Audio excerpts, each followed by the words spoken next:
Mwana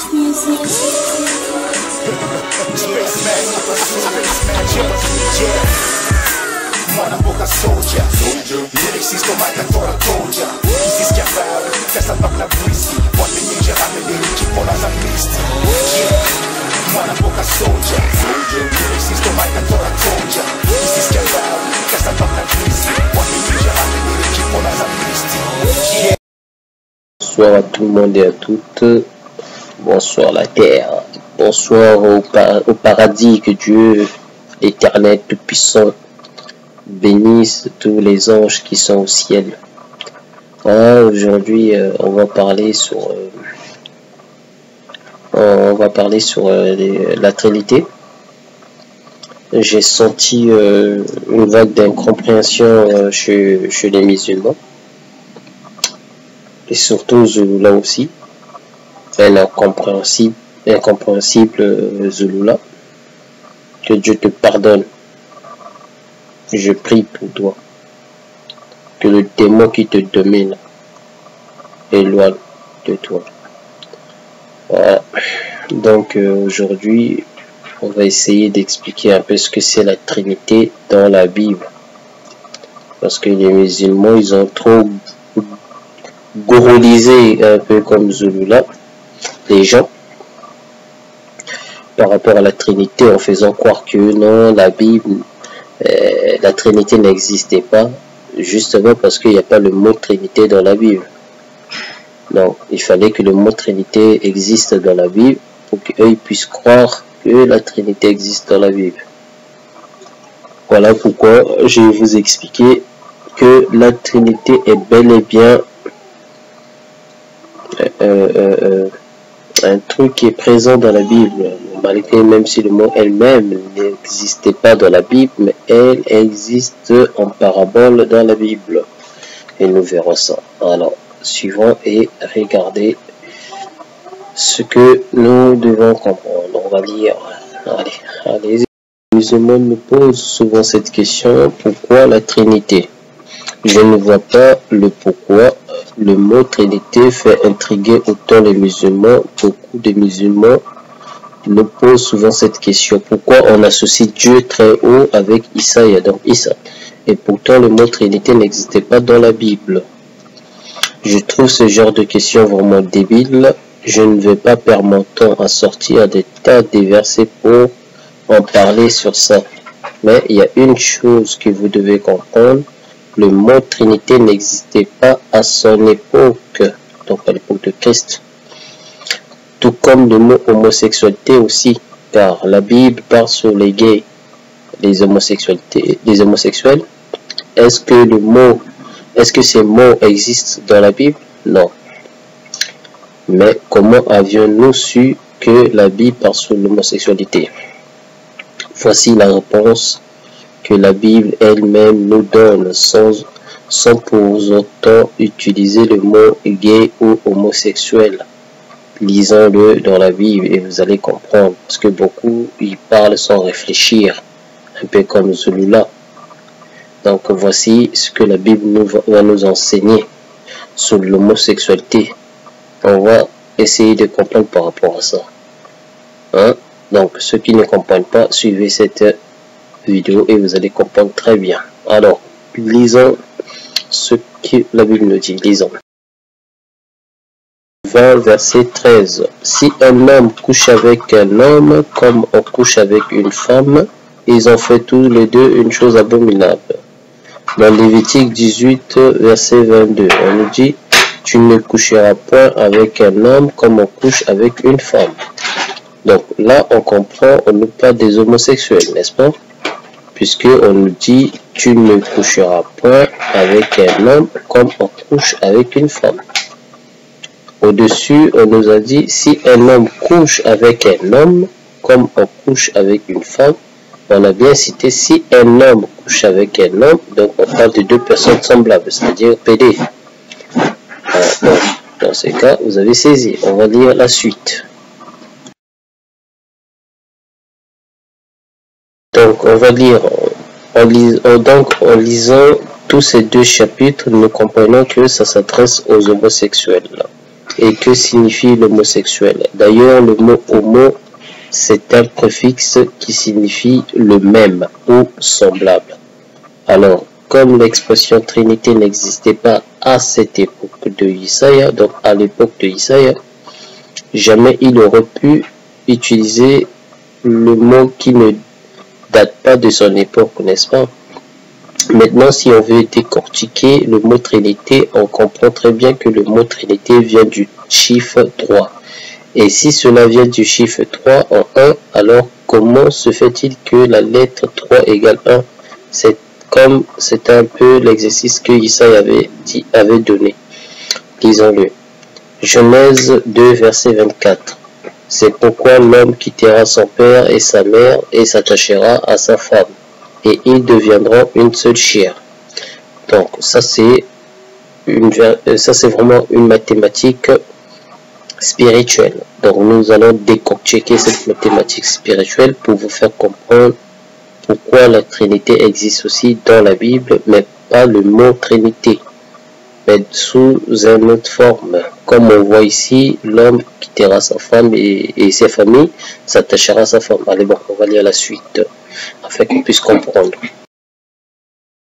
Là, Christ nous apprend que l'homme plus la femme égale une seule chair. Christ nous donne une maths différente à celle que nous connaissons, n'est-ce pas? Nous tous, on a appris à l'école 1 plus 1 égale 2. Mais personne ne comprend ce que voulait dire Christ par là. En gros, c'est une maths logique et sincère. Je vais vous l'expliquer très facilement. Admettons que l'homme c'est une cuivre et la femme c'est l'or. Donc, cela nous donne deux matières, n'est-ce pas? Mais si vous mettez ces deux matières dans une casserole et allumez le feu, les deux matières deviendront une seule matière. En gros, ils forment un, donc ça, puisqu'ils vont s'unir. C'est ça le secret du Christ. Il a voulu faire comprendre aux gens, quand une femme et un homme couchent ensemble, ils deviennent une seule chair. En gros, une seule personne, spirituellement et non physiquement. Maintenant, si vous avez très bien compris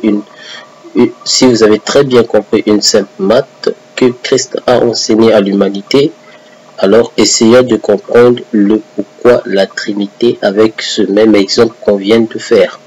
Ainsi, vous allez saisir pourquoi la Trinité existe dans la Bible. Allez, lisons ces passages et nous allons comprendre. Regardez. Donc, nous savons maintenant que deux personnes qui s'unissent deviennent une seule personne.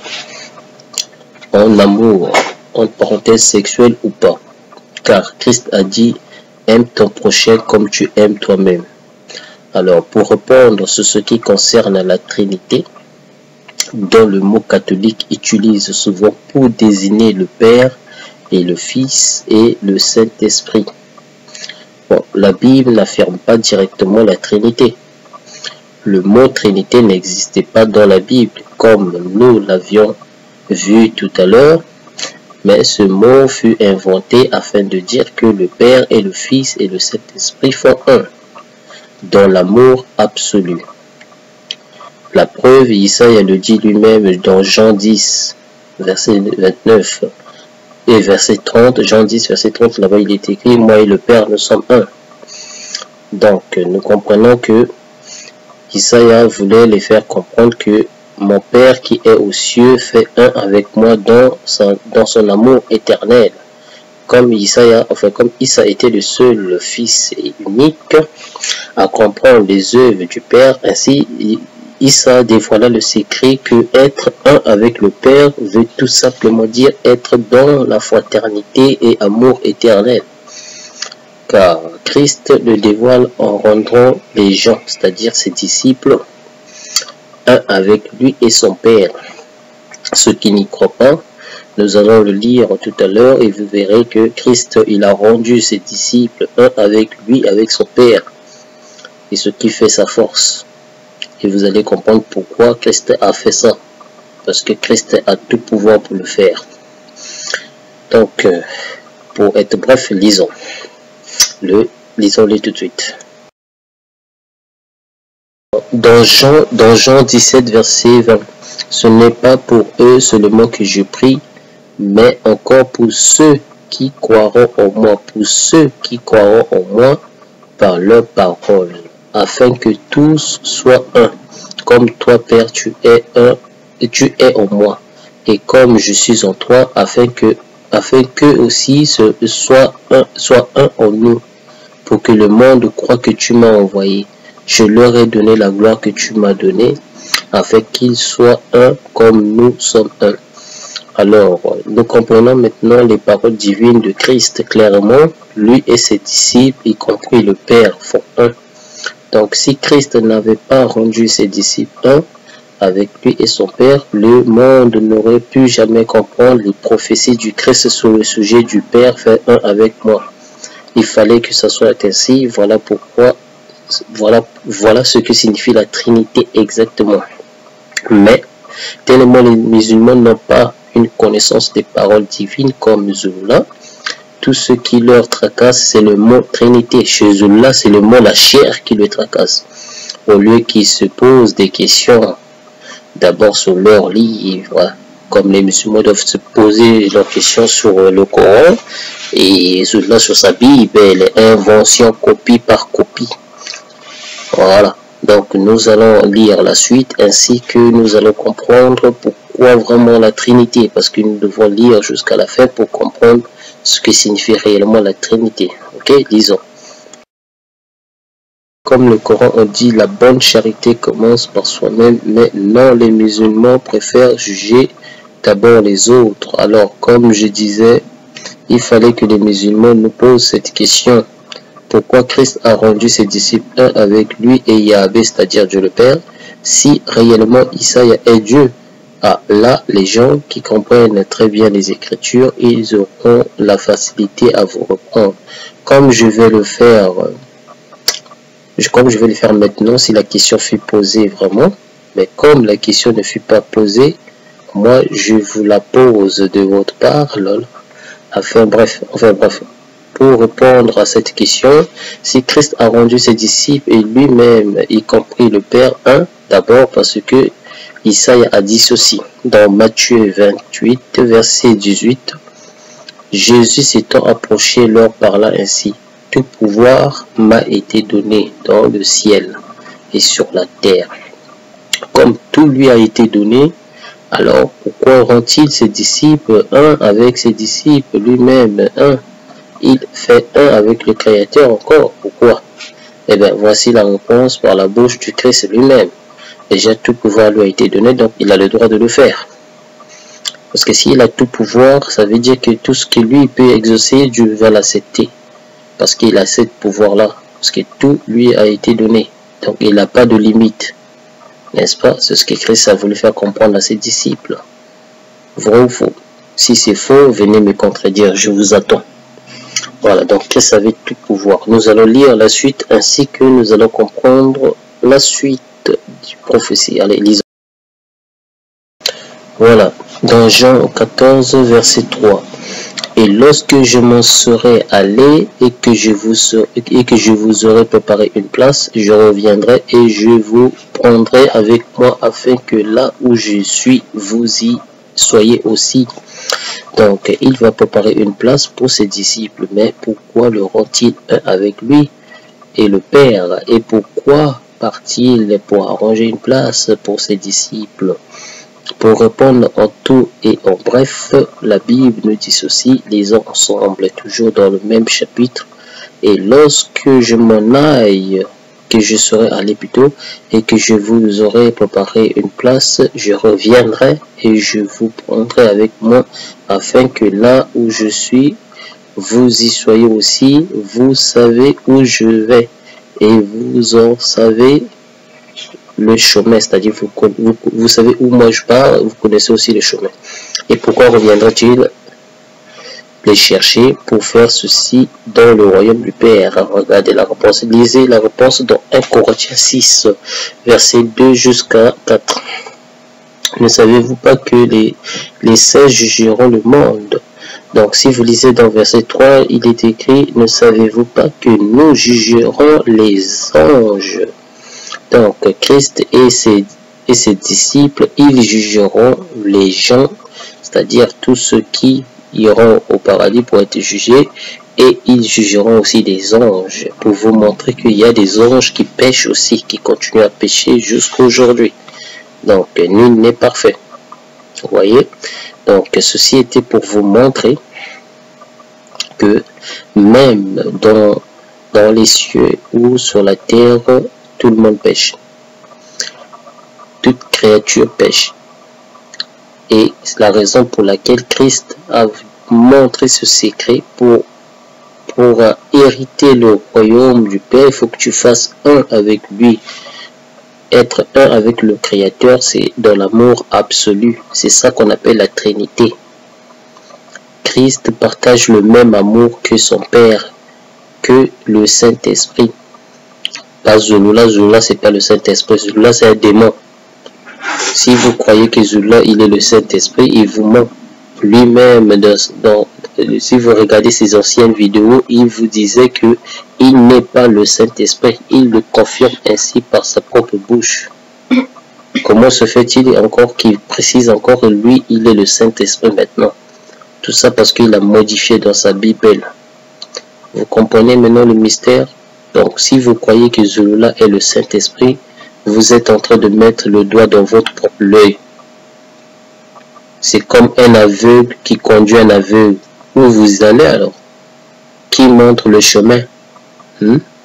C'est ce qui se passe entre vous. Les aveugles de Zulula, ils comprennent rien. Ils sont aveuglés parce que Zulula utilise le pouvoir hypnotise, un truc comme ça, hypnotinose, un truc comme ça. J'avais même entendu un audio où Zulula il était en train de faire ça avec son disciple. Si vous voulez, je peux vous mettre ça sur YouTube, comme ça vous allez comprendre. Zulula, c'est un démon. C'est un démon qui en lui, qui me pardonne, que Dieu me pardonne si je vexe Zulula. Mais je suis obligé de dire la vérité. Je ne mâche pas mes mots. Je ne cache pas. Je n'ai pas peur de Zulula. Il n'a qu'à fermer sa porte. Sa porte qui est invention, sa porte imagination. Son Dieu, il est raciste. Lui-même, il est raciste. Son Kundumane, il est raciste. Ça, c'est quel Kundumane qui déteste les autres. Lui, son Kundumane, il est venu pourquoi dans ce monde? Juste pour une seule couleur? Ça, c'est quel Kundumane ça? Donc, ceux qui ne comprennent pas, ça n'engage que vous. Ceux qui veulent comprendre ce que je suis en train de raconter, essayez de regarder les vidéos précédentes et vous allez comprendre. Ceux qui croient à ce que j'ai dit, que Dieu vous bénisse. Ceux qui ne croient pas aussi, que Dieu vous bénisse toujours, c'est pas grave. Donc, je suis un pécheur comme vous. Je ne suis pas parfait, tout comme vous.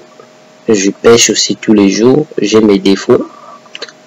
Voilà, donc le seul qui était parfait, c'est Christ.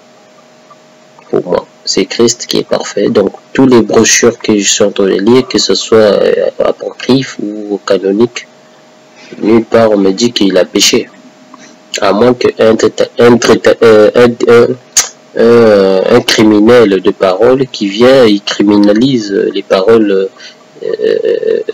christiques afin qu'il nous raconte des banivers, un peu comme ce que Zulula il fait. Au début, il nous a prêché la Bible, il nous a raconté la Bible, et après, au milieu, il commence à changer la Bible en disant que non, c'était des récits d'Inusos ou Osiris.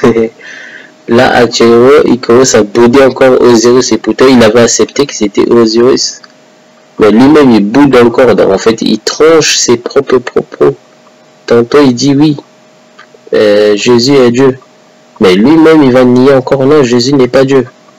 Vous voyez, donc, c'est ça.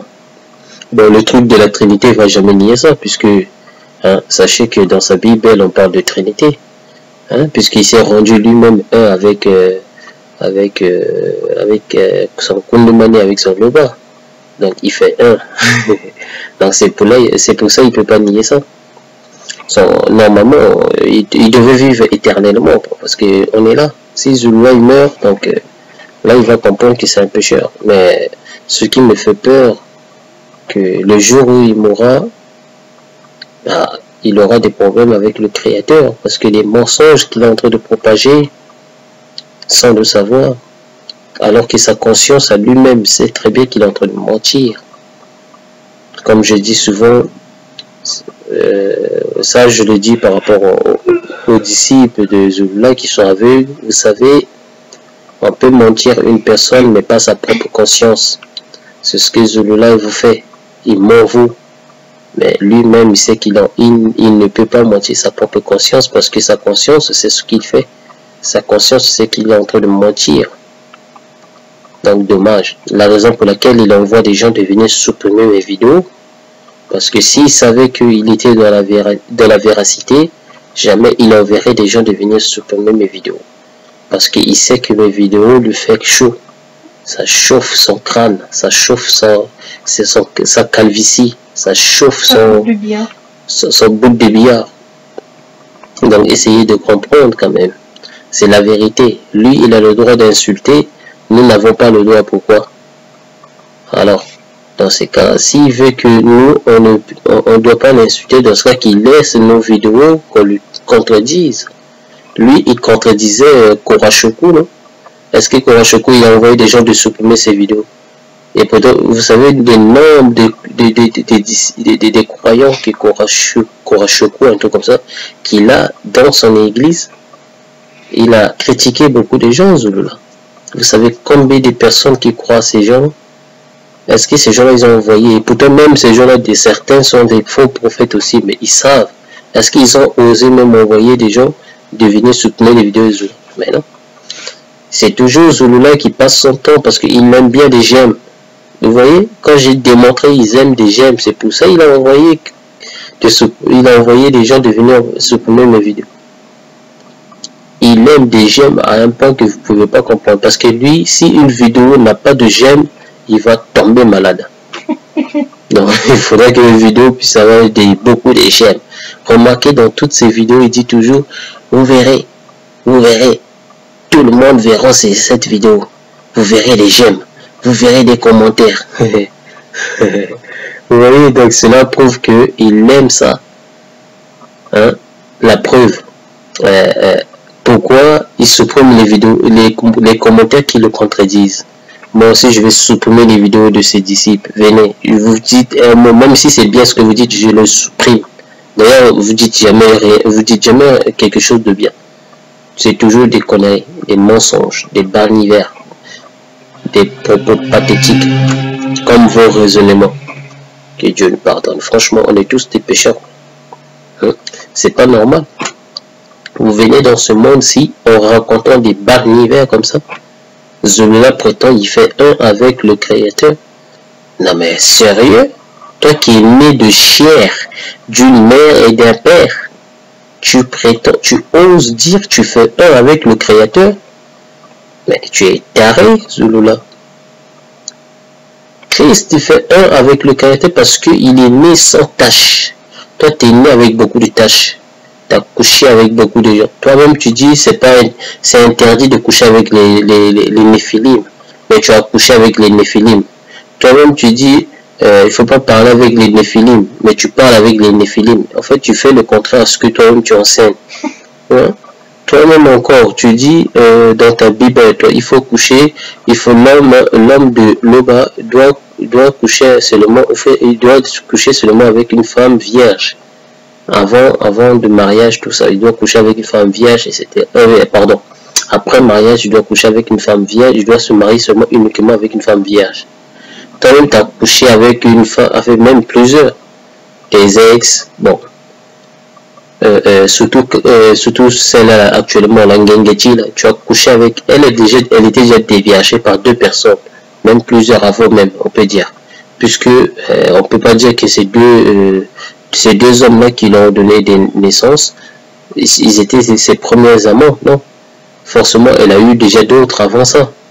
Donc, si elle a couché 2 enfants déjà, c'est déjà beaucoup.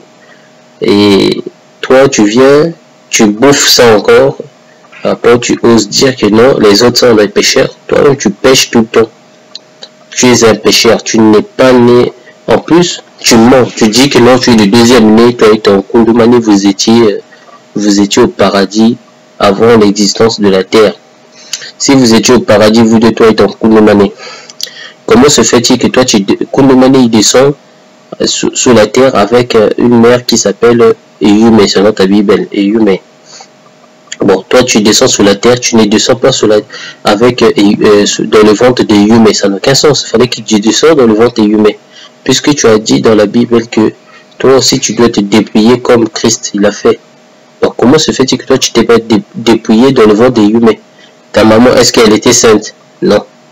Ta maman, est-ce qu'elle est immaculée? Non. Enfin, comme toi, tu dis. Ta maman, est-ce que elle était vierge quand quand elle t'a eu? Non. Et pourtant, elle a accouché déjà 7 enfants avant toi. Puisque toi, tu es 8e. Comment tu peux être saint alors? Explique-moi ça. Tu vois? Tu n'es pas intelligent. Que Dieu te pardonne. Moi, je te l'avais dit. Avec ta propre Bible, je vais te corriger à 100%. À 100%. La preuve que je viens te corriger déjà ta trinité. Tu te prétends que tu es un, tu fais un avec le Saint-Esprit, puisque toi-même, tu prétends que tu es toi-même le Saint-Esprit. Tu prétends que tu fais un avec Dieu et Kundumani. Bon, si tu fais un avec tout ça, Christ est né sans péché, c'est pour ça qu'il fait un avec tout ça. Mais toi, tu es né pécheur. Ta maman, elle a eu déjà 7 enfants avant toi. Toi, tu es 8e. Comment se fait-il que tu fais un avec Dieu? Oh, tu sais pas mentir, hein? Tu vois? Je te l'avais dit, tu mens toi-même.